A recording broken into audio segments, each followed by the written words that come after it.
Hello, this is Ken Ferry with this week's Boots in the Field report. In the state of Illinois this week, you can see it all. About a third of the state is abnormally dry. About a third got pounded with rain, and that other third is sitting in the driver's seat, coming into July in real good shape. On Wednesday morning, I was looking at fields north of Donovan, Illinois, on the northeast side of the state with Darren from Donovan Co-op, and the soil was sticking to her shoes and parts of the field, and other parts were too wet you couldn't even walk through them. In the afternoon, I was in some plot fields down in the Crescent City area, and man, they look good there. Got the right amount of water. Things are really jumping. I finished out the day up at Odell or Blackstone north of Pontiac, and fields were dry with big cracks. If you're to drop your cell phone, you're probably going to lose it in the cracks in the ground. Thursday, I was in fields in Tazewell County, and they're also getting dry, getting real tight on water, starting to see some big cracks. Matt said over at Quincy on the western part of the state, they were on the dry side of things, but picked up 10 inches in 4 days, so now they're over there on the wet side of the equation. So the weather conditions we are receiving, though, are phenomenal for growth in the most part. If you have the water and a root system that can access it. A day after day sunshine, low humidity, mid-80s to low 90s, big GDU days, giving us just some great ET rates. While I'd like to save these great ET rates for grain fill, the way this year has been, locally anyway, you better take it when you can get it. These fantastic conditions do create some interesting things. One is brittle corn. Corn growing so fast it's subject to green snap. Some of this smaller corn that doesn't have the rows closed yet, getting this high amount of sunlight down to those lower leaves, from top to bottom, all leaves are receiving sunlight. This is allowing the plants to create a surplus of sugars, and in turn is triggering a lot of tillering. Growers are asking, does this mean we didn't plant the corn thick enough based on all the tillers? Most years this would be true if corn was planted at normal time and rows were closed coming into these conditions. The fields that I've been in, it's because the sunlight is hitting the base of that plant due to the late planting. The rows are not closed. Once the canopy closes, these tillers will drop off. Now in the dry areas, we don't see that much tillering in the late corn due to the fact that these plants are rolling during the day and they're not producing that surplus of sugars. Do not push populations next year based on the tillering that you're seeing this year. These great growing conditions are also why the corn standing in the water in the heavy rain areas is dying so fast. We saw some of that this week. We're getting dry here at the office. I pulled up our rainfall compared to our ET rates since June 11th. Our usage is 3.9 inches higher than our rainfall. While things still look good, we won't be able to do this much longer on the smaller corn or corn in compacted fields, the stuff that doesn't have a depth of root to reach that deeper water supply. In the drier areas, even with corn rolling 3 to 4 hours a day, we're still seeing some good growth. If we're going to have a dry stretch, this is the time to do it. Ear size is set. In most cases, we're a week to 3 weeks from pollination.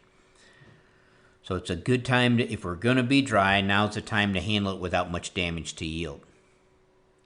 And don't get shook up with the corn rolling. It's its own mechanism to keep it from overheating.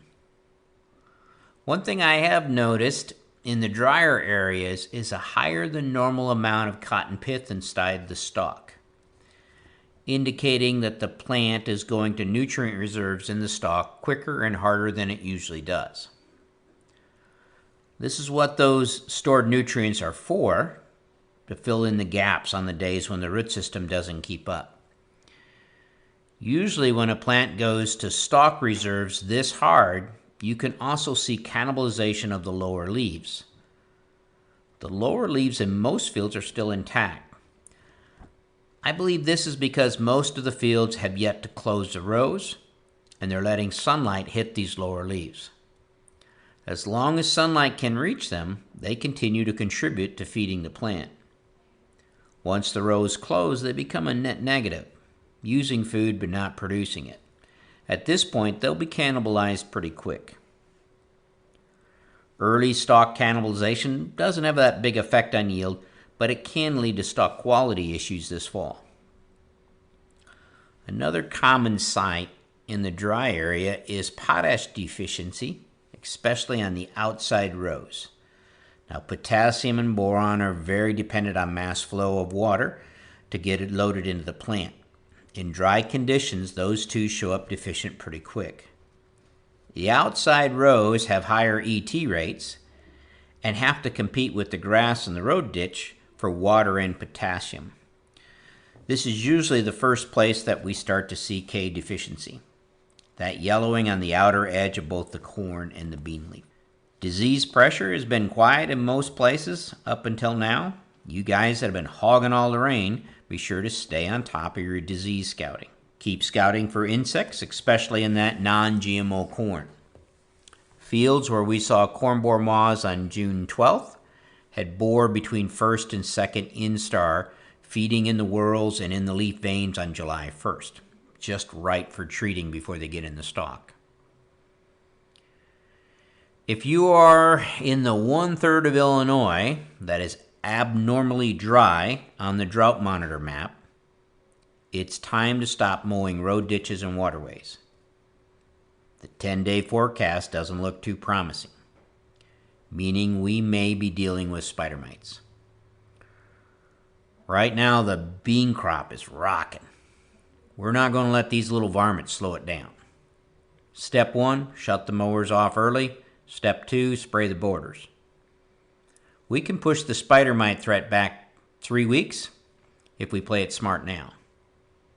I'll have Zach put up the drought monitor map on the website in case you're not sure if you're in the dry area or you need to show landlords why you're not mowing road ditches. Weed harvest will be in full swing next week. In many areas, we do have enough moisture to get double crop beans off to a good start. If you have wheat acres and you're planning on double cropping, check with your seed supplier about growing seed beans on these acres. There's a big demand to cover next year's shortfall if Xtend beans are cut from the market. Seed companies are looking for double crop or prevented plant acres that they can get non-Xtend beans planted into. Remember, with the double crop beans, you narrow up the rows, push up the populations. In the dry areas, there isn't enough surface moisture to get these beans germed, even if you can get the planter in the ground. I probably would wave off double crop in these fields. While water is getting tight in some areas, this has been a good week for our crops. We here at Crop Tech want to wish everyone a happy and safe 4th of July. While things are kind of wacky right now, this is still the best country on earth to be farming in. So take some time, relax with the family, enjoy your favorite adult beverage, preferably one made with corn syrup, and celebrate the birthday of this great nation. To stay up to date, check out our website at croptechinc.com and subscribe to our podcast, Boots in the Field Report. Keep her safe, keep her moving.